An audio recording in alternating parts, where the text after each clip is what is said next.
The enigma surrounding Archie's existence is gradually being revealed. What measures can Meghan and Harry take to safeguard this illicit information? Hello, and with all the regal splendor befitting the royal family, we extend our gracious welcome to the Princess Diana News Channel. It's with immense pleasure that we invite you to once again embark on a journey into the enchanting realm of royalty. Let's move on to the video. According to a royal commentator, it has been suggested that Harry bears responsibility for the situation. He readily complied with Meghan's requests, fearing that if he didn't, she would potentially end their relationship. In all of this chaos, Harry has taken the harshest toll on himself compared to anyone else involved. If only he had been bold enough to confront her, perhaps she would have displayed greater reverence for her husband and the entire royal family. Therefore, due to Harry's decision to stoop down to her level and his fear of independent thinking, he has failed to make any progress. Meghan manipulates him into handling all her unpleasant tasks, particularly when she continuously needed him to contact his father, pleading for additional funds and complementary protection. I believe Meghan's recent surge in popularity led to a sense of entitlement, causing her to assert her authority in an attempt to validate her true identity.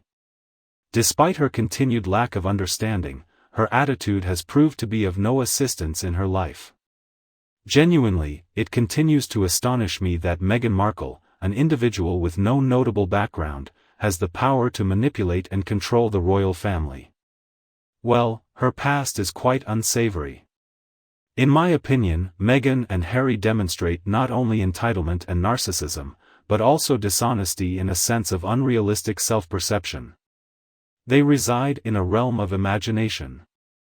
I can't help but wonder why legal actions have not been taken against those who claim she didn't give birth. Furthermore, shouldn't there be some evidence in the form of a midwife or doctor present during the births? King Charles should address this issue promptly. I have concerns about the monarchy's ability to endure unless he effectively manages it. He must uncover their true nature as deceitful con artists. It is crucial to keep in mind that in the final years of her life, the deceased queen endured the loss of her pillar of strength, her source of support, and the person she loved dearly, Prince Philip. He was undoubtedly enduring severe agony due to a form of bone cancer. I cannot fathom the level of discomfort she must have experienced as a result of the bone cancer, greatly impairing her mobility. However, she made every effort to maintain a strong demeanor until the final moments. It's doubtful that anyone would argue that the Queen possessed sufficient fortitude to handle the multitude of challenges they were presenting to her. Naturally, she was unable to. I will forever speculate that the reason Harry and Meghan's marriage was permitted is because they brought up issues of race. In essence, their response conveyed that unless permitted to wed, they would expose your racist tendencies to the global population. Harry warned his grandmother that he would reveal her alleged racism to others if she refused to accept his decision to marry this woman. Do you recall that segment concerning the children in the television interview? Meghan mentioned how inquiries arose regarding the complexion of their unborn child. In my opinion, this appeared to be a form of coercion linked to discriminatory attitudes. The Queen, who was clearly in a dilemma, seemed unsure about the appropriate course of action. They truly backed her into a tight spot.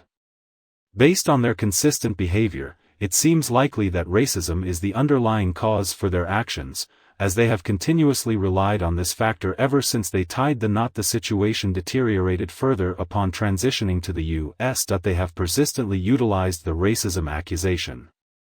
Take a moment to consider the numerous accolades they have received for their purported efforts in combating institutional racism within the monarchy. In essence, their argument is that the racial homogeneity of the monarchy implies its discriminatory nature. Based on my understanding, the situation primarily revolved around using racism as a means of coercion. In essence, Meghan had aspirations of becoming the Queen.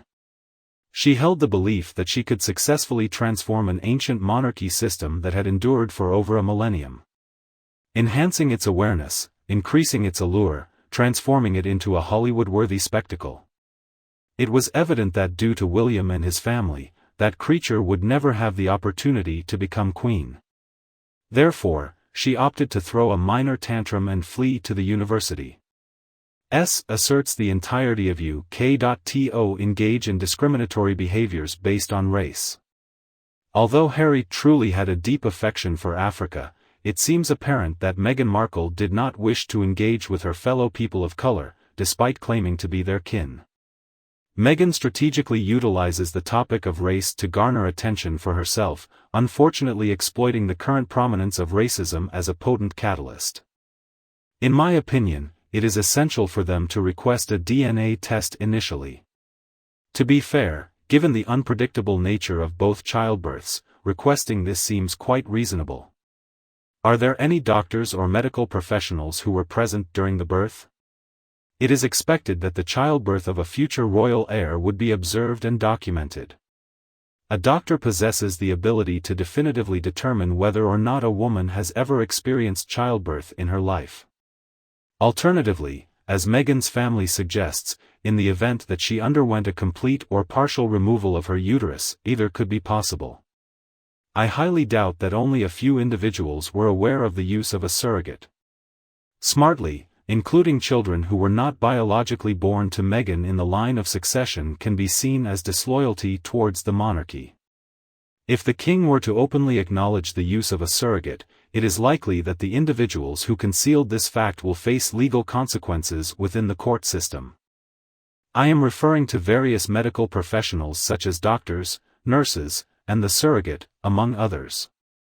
Someone who desires to break the silence and pursue a plea bargain might find this to be sufficient motivation.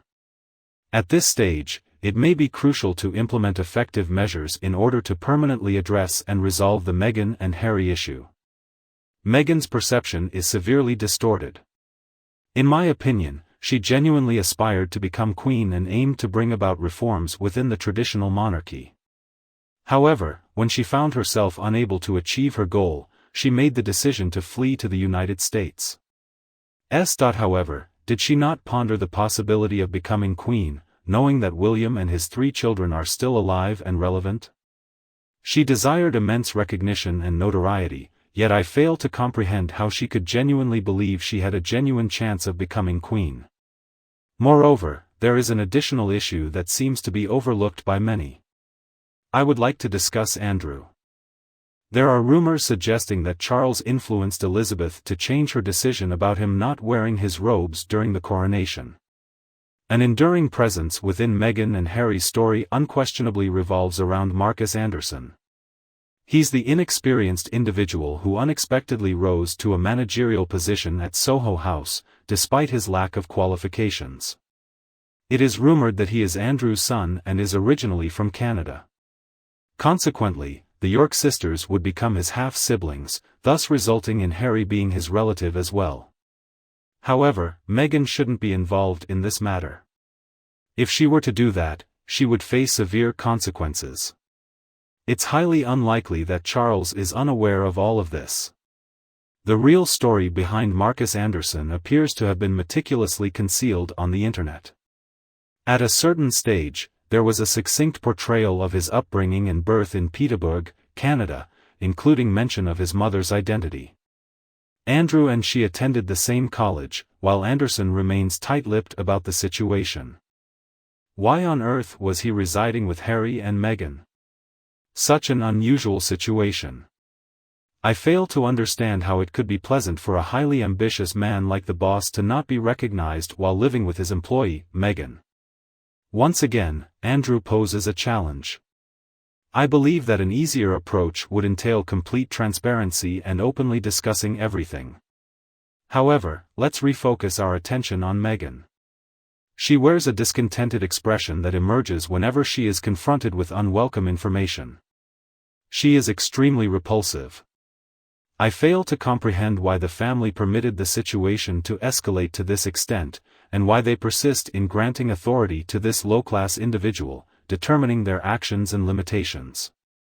Currently, the public perception of Meghan is extremely negative. Meghan lacks credibility and has a limited support network, consisting primarily of her mother. Having faced previous allegations of racism, they no longer have concerns regarding that matter. Therefore, why is there an issue when it comes to handling her? King Charles's demonstration of strength will not be detrimental to the monarchy, rather, it will be beneficial both to him and the monarchy. What is the issue at hand? In my opinion, if King Charles doesn't take action given Meghan's lack of consequences for her actions, it may lead to renewed focus on her. I have doubts that the king will benefit from this situation. Although I personally find it amusing, it is not necessary for him to behave like Jerry Springer when dealing with her. However, a great beginning would involve requesting Parliament to remove the titles. I am interested in understanding why this task has not been completed yet. Why are they safeguarding something that could potentially cause significant harm? Is there any solid evidence from Meghan pointing towards the royal family being involved in Diana's death? I disagree. Although there are individuals who assert that is the case, I remain skeptical and do not accept it as truth. However, is it possible that this is the reason why Harry left? Even though Andrew faced serious allegations of child rape, the family managed to endure through it. Once more, what is the issue with acknowledging Meghan's significant role as a bully and her false claims regarding having a surrogate? In my opinion, I think the king intends to delay his response for a few months in order to avoid any accusations of seeking revenge against their misbehavior. I anticipate that information regarding the unseen youngsters will only be made public once the legislation on retracting titles is approved. The bill is currently progressing through parliamentary channels at a gradual pace. In my opinion, once the bill has successfully passed and the truth about the children comes to light, there will be strong public support for the king's decision to strip the entire family of their titles. I think currently this involves a strategic game, which can be quite irritating, but ultimately, it is likely important. Our video is up to here. Kindly share your thoughts in the comments section. As usual, please give this video a thumbs up and share it with anyone who might find it interesting. And before you leave, if you haven't already, click the subscribe button to stay updated with all the latest content from the Princess Diana News channel. Thanks for joining us, have a wonderful day, and I'll be returning soon in upcoming videos.